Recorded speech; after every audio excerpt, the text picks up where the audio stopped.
ರೈತರಿಗೆ ಸ್ವಾಭಿಮಾನದ ಬದುಕನ್ನು ಪಾಠವನ್ನು ಹೇಳಿಕೊಟ್ಟಂತಹ ವಿಶ್ವ ರೈತ ಚೇತನ, ರೈತರ ಕಣ್ಮಣಿ, ರೈತರ ಮೇಷ್ಟ್ರು ಆದಂತಹ ಪ್ರೊಫೆಸರ್ ನಂಜುಂಡಸ್ವಾಮಿಯವರ 89ನೇ ಜನ್ಮದಿನದ ಶುಭಾಶಯಗಳೊಂದಿಗೆ ಆ ಒಂದು ಜನ್ಮದಿನದಂದು ಇವತ್ತು ಮೈಕ್ರೋ ಫೈನಾನ್ಸ್ಗಳ ವಿರೋಧ ದಿನ ಅಂತೇಳಿ ನಾವು ಆಚರಣೆ ಮಾಡ್ತಾಯಿದ್ದೀವಿ. ಯಾಕಂದರೆ ಸಹಕಾರ ಬ್ಯಾಂಕ್ಗಳ ಸ್ಥಗಿತವಾಗಿರುವ ಸಾಲ ಯೋಜನೆಯನ್ನೇ ಬಂಡವಾಳವಾಗಿಸಿಕೊಂಡಿರುವ ಖಾಸಗಿ ಫೈನಾನ್ಸ್ ಮಾಲೀಕರು ಇವತ್ತು ಗ್ರಾಮೀಣ ಪ್ರದೇಶದವರನ್ನು ಯಾಮಾರಿಸಿ ನಯವಾದ ಮಾತುಗಳಿಂದ ಕಡಿಮೆ ಬಡ್ಡಿ ದರ ಅಂತೇಳಿ ಇವತ್ತು ಮೀಟರ್ ಬಡ್ಡಿ ಅಂತಂದರೆ ಕಿರಿಗಣಿಗಳಂತೆ ರಕ್ತ ಇರ್ತಾ ಇದ್ದಾರೆ. ಆ ರಕ್ತ ಇರುವ ಮೈಕ್ರೋ ಫೈನಾನ್ಸ್ಗಳ ಹಾವಳಿಗೆ ಕಡಿವಾಣ ಹಾಕಬೇಕು. ಮತ್ತು ಅವರೇನಾದರೂ ರೈತರಿಗೆ ತೊಂದರೆ ಕೊಟ್ಟರೆ ಪ್ರತಿಯೊಂದರಲ್ಲೂ ರೈತರ ಸಂಘ ಇದೆ ಅಂತೇಳಿ ಎಚ್ಚರಿಕೆಯ ಜೊತೆಗೆ ಕೋಲಾರ ಜಿಲ್ಲೆಯ ಜ್ವಲಂತ ಸಮಸ್ಯೆಗಳಾದ ನಕಲಿ ಬಿತ್ತನೆ ಬೀಜ, ಕೀಟನಾಶಕಗಳ ನಿಯಂತ್ರಣಕ್ಕೆ ಕಡಿವಾಣವಿಲ್ಲದಂತಾಗಿದೆ. KCVL 3ನೇ ಹಂತದ ಶುದ್ಧೀಕರಣ ಇಲ್ಲ. APMC ಮಾರುಕಟ್ಟೆ ಜಾಗದ ಸಮಸ್ಯೆ ಪ್ರಸ್ತಾವನೆ ಇಲ್ಲ. ಒಟ್ಟಾರೆಯಾಗಿ ಕೋಲಾರ ಜಿಲ್ಲೆಯಲ್ಲಿ ಜಿಲ್ಲಾ ಉಸ್ತುವಾರಿ ಸಚಿವರು, ಜನಪ್ರತಿನಿಧಿಗಳು ಕೋಮಾ ಸ್ಥಿತಿಯಲ್ಲಿರುವಂಥ ರೋಗಿಯಂತಾಗಿ ಇವತ್ತು ಒದ್ದಾಡುತ್ತಿರುವಂಥ ಪರಿಸ್ಥಿತಿಯಲ್ಲಿರುವಾಗ ಪ್ರೊಫೆಸರ್ ನಂಜುಂಡಸ್ವಾಮಿ 89ನೇ ಜನ್ಮದಿನಾಚರಣೆಯಂದು ಕೋಲಾರ ಜಿಲ್ಲಾ ಉಸ್ತುವಾರಿ ಸಚಿವರಿಗೆ, ಜಿಲ್ಲಾಡಳಿತಕ್ಕೆ ಮತ್ತು ಸರ್ಕಾರಕ್ಕೆ ನಾವು ಎಚ್ಚರಿಕೆ ಕೊಡ್ತಾ ಇದ್ವಿ. ಟೊಮಾಟೊ ಮಾರುಕಟ್ಟೆಗೆ 3 ಎಕರೆ ಮಂಜೂರು ಮಾಡಲೇಬೇಕು. ಲಕ್ಷಾಂತರ ರೈತರು, ವ್ಯಾಪಾರಸ್ಥರು, ಮಂಡಿ ಮಾಲಕರ ಹಿತ ಕಾಯಲೇಬೇಕು. KCVL 3ನಂತೆ ಶುದ್ಧೀಕರಣ ಆಗಲೇಬೇಕು.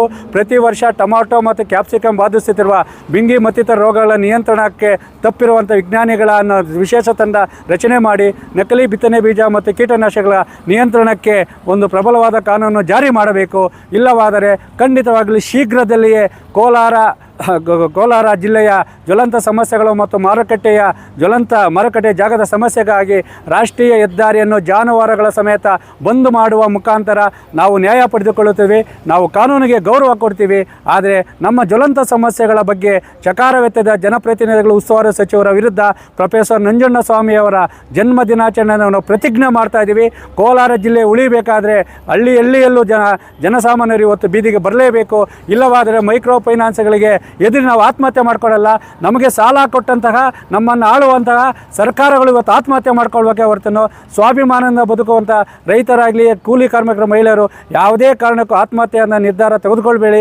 ನಿಮ್ಮ ಜೊತೆ ನಾವಿದ್ದೀವಿ ಅಂತೇಳಿ ಭರವಸೆಯ ಜೊತೆಗೆ ನಂಜುಂಡಸ್ವಾಮಿಯವರ ಜನ್ಮದಿನದಂದು ಮೈಕ್ರೋ ಫೈನಾನ್ಸ್ ವಿರೋಧಿ ದಿನಾಚರಣೆಯಿಂದ ಆಚರಣೆ ಮಾಡುವ ಮುಖಾಂತರ ಮೈಕ್ರೋ ಫೈನಾನ್ಸ್ ಹಾವಳಿಗೆ ಮತ್ತು ಜಿಲ್ಲಾಡಳಿತಕ್ಕೆ ಎಚ್ಚರಿಕೆ ನೀಡ್ತಾ ಇದ್ದೀವಿ. ಏನಿವತ್ತು ನಾವು ಕೋಲಾರ ಜಿಲ್ಲಾಧಿಕಾರಿಗಳ ಕಚೇರಿ ಮುಂದೆ ಪ್ರೊಫೆಸರ್ ನಂಜುಂಡಸ್ವಾಮಿ ಅವರ 89ನೇ ಜನ್ಮದಿನಾಚರಣೆ ಆಚರಿಸುವ ಮೂಲಕ ಕೋಲಾರ ಜಿಲ್ಲೆಯಲ್ಲಿ ಏನಿವತ್ತು ಮೈಕ್ರೋ ಫೈನಾನ್ಸ್ ಹಾವಳಿ ಯಥೇಚ್ಛವಾಗಿ ನಡೀತಾ ಇದೆ ಈ ರಾಜ್ಯದಲ್ಲಿ, ನಮ್ಮ ಜಿಲ್ಲೆಯಲ್ಲೂ ಸಹ ಅದೇ ಥರ ಮುಂದುವರೆದಿದೆ.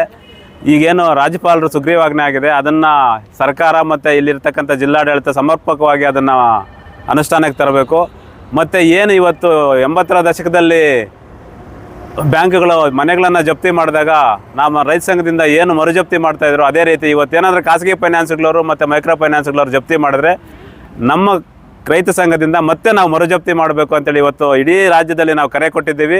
ಅದೇ ರೀತಿ ಕೋಲಾರ ಜಿಲ್ಲೆಯಲ್ಲೂ ಸಹ ನಾವು ಕರೆ ಕೊಟ್ಟಿದ್ದೀವಿ. ಯಾವುದೇ ಹಳ್ಳಿನಲ್ಲಿ ಯಾರ್ಯಾರು ಮೈಕ್ರೋ ಫೈನಾನ್ಸರ್ ತೊಂದರೆ ಮಾಡಿದ್ರು ಕೂಡ ನಮ್ಮ ರೈತ ಸಂಘಕ್ಕೆ ಸಂಪರ್ಕ ಮಾಡಿದ್ರೆ ನಾವು ಮರುಜಪ್ತಿ ಮಾಡ್ಕೊಡೋದಕ್ಕೆ ನಾವು ಸಿದ್ಧವಾಗಿದ್ದೀವಿ. ಮತ್ತು ಅದೇ ರೀತಿ ಇವತ್ತು ಏನು ಕೋಲಾರ ಜಿಲ್ಲೆಯಲ್ಲಿ ಜ್ವಲಂತ ಸಮಸ್ಯೆಗಳು ಕಾಡ್ತಾ ಇದೆ, ನಾವು ಸುಮಾರು ಒಂದು ದಶಕದ ಕಾಲದಿಂದ ಹೋರಾಟಗಳು ಮಾಡ್ತಾನೇ ಇದ್ದೀವಿ. ಕೋಲಾರ APMC ಮಾರ್ಕೆಟ್ಗೆ ಜಾಗ ಕೊಡಿ ಅಂತ ಎಲ್ಲಿ ನೋಡಿದ್ರೆ ಜಾಗ ಇಲ್ಲ ಅಂತ ಹೇಳ್ತಾರೆ. ಏನು ಅಕ್ರಮವಾಗಿ ಭೂಗಳರಿದ್ದಾರೆ ಅವ್ರಿಗೆಲ್ಲ ಜಾಗ ಸಿಗುತ್ತೆ. ಪಾಪ ರೈತರು ಬೆಳೆದಿರ್ತಕ್ಕಂಥ ಬೆಳೆನ ಸಮರ್ಪಕವಾಗಿ ಮಾರಾಟ ಮಾಡಿ ಜೀವನ ಮಾಡಬೇಕು ಅಂತಂದಾಗ ಆ ಒಂದು ಬೆಳೆಗಳಿಗೆ ಸೂಕ್ತವಾದ ಜಾಗ ಸಿಗಲ್ಲ ಅಂತ ಇಡೀ ಜಿಲ್ಲಾಡಳಿತ ಕೈಚೆಲ್ಲಿ ಕುಂತಿದೆ.